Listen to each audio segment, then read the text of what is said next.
Hey everyone. Yeah, I turned 18 on Monday, so decided to make a video on some of the lessons I've learned in my teenage years.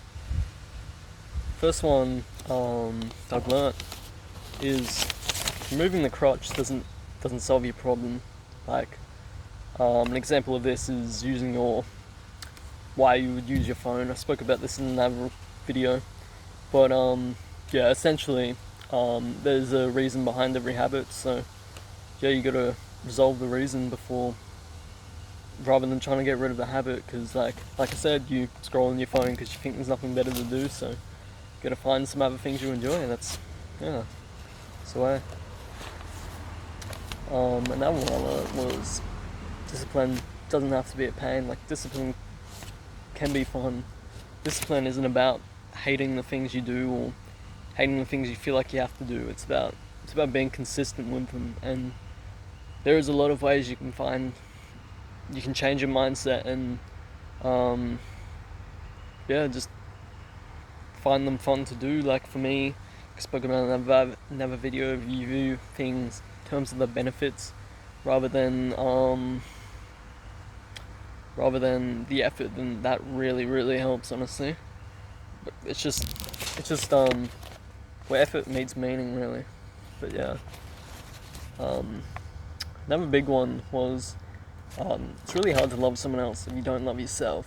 And yeah, this was a big one for me. And as soon as I took a step back and gave myself a bit more attention, gave myself a bit more love, a bit more acceptance, just just viewed, just had a look, see where I wanted to work on myself, treat myself better, talk to myself better. Journaling helped. And yeah, I just found like my presence and happiness in relationships just changed a lot once my happiness in myself had changed. So yeah, that was a big one too. Um, another one, yeah. Today, today is the youngest you'll ever be. Like you think about it, like you don't want to look back and regret stuff. So you know, go do that thing. Don't procrastinate stuff for too long. Procrastinate. I think I said that right that time. But yeah, never gonna be younger.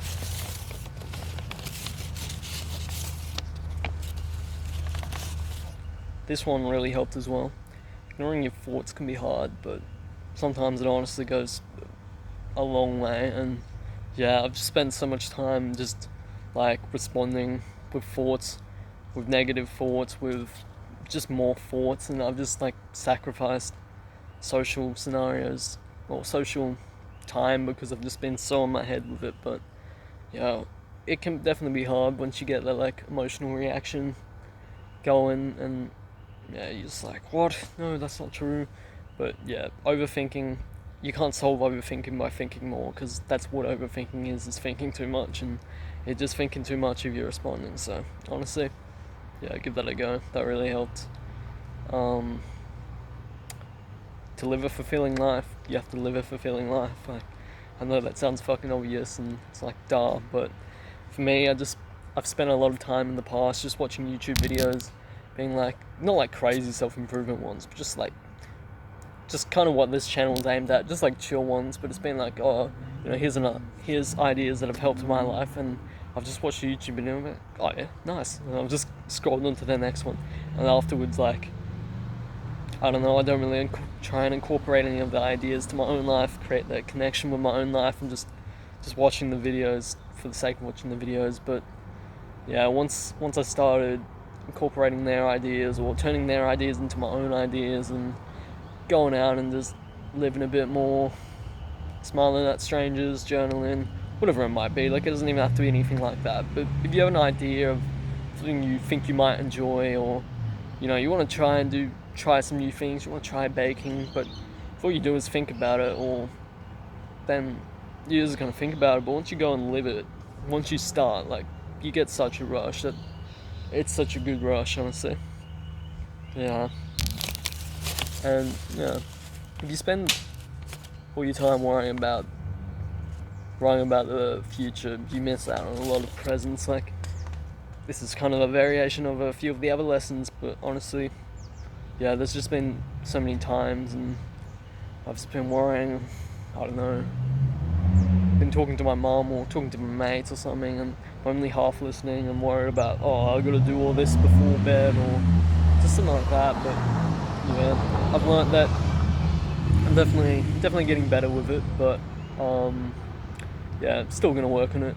It's like if you're willing to sacrifice your peace of mind in the present moment to think about the future, once you get to that future, you're also going to be sacrificing your peace of mind because you're just in that habit. You're just going to keep thinking about the future, and yeah, living in the present feels great. Another one, this honestly, game changer. Your breath is always with you. Your breath, you can use your breath to regulate your nervous system in so many different ways because there's so many stress responses your body have that you can relax, like your muscles being tense, but your breath is one of them. Like you're upset, your breath gets more shallow, it's in your chest. Like I've noticed this in arguments, but as soon as I just take a step back, not like a literal step, but like as soon as I just go, okay, breathe a bit deeper, breathe from my diaphragm, slow my breath down, my response to the argument is better. I'm not shouting back, I'm speaking calmer because I feel calmer. Like positive talk in the scenario in your head only goes so far, but as soon as you slow your breath down, the positive talk comes to you in your mind. Your positive thoughts, I guess, come to you naturally because you actually feel calm already. Your thoughts are calm, your mind's calm, you can respond to the situation calmer. So yeah, that really helps. Last but not least is life isn't over once you're 18. Like, I know I've literally been 18 for like a few days, but this is just one I've gathered from work friends and colleagues, just talking to them, and older friends as well. And just like, I was also thinking about it as well. This is what I spoke to them about. Was at the start of last year, I was like pretty worried. I was like, oh fuck, I'm only a teenager for one more year. But it's like, I don't know, I was just worried about fitting all the fun in before life gets too busy for fun. But it's like, yeah, my life is getting busier, and I know my life is gonna get more busier. I'm gonna have to, pay rent at some point. Worry about petrol, and yeah, my life is slowly getting busier. But you don't have to sacrifice fun in your life just because your life's getting busier and just because you're getting older. Like, yes, be responsible. You have responsibilities. Be mature. Approach situations maturely, but don't forget to have fun. And yeah, at the end of the day, like, I feel like even in my teenage years, I would do this. I could be like, oh no, I can't play with my siblings for 5 minutes, God forbid. Too much homework to do, and then I'll do the homework and be like, oh, I'm only aiming for a C. Like, fuck. Or, even if I'm not aiming for a C, it's like, you gotta just step back, have fun, put it into perspective. It only takes a little bit, but yeah. Thanks for watching, guys. Yeah, you only live once, so hope this helped. Have a good rest of your day.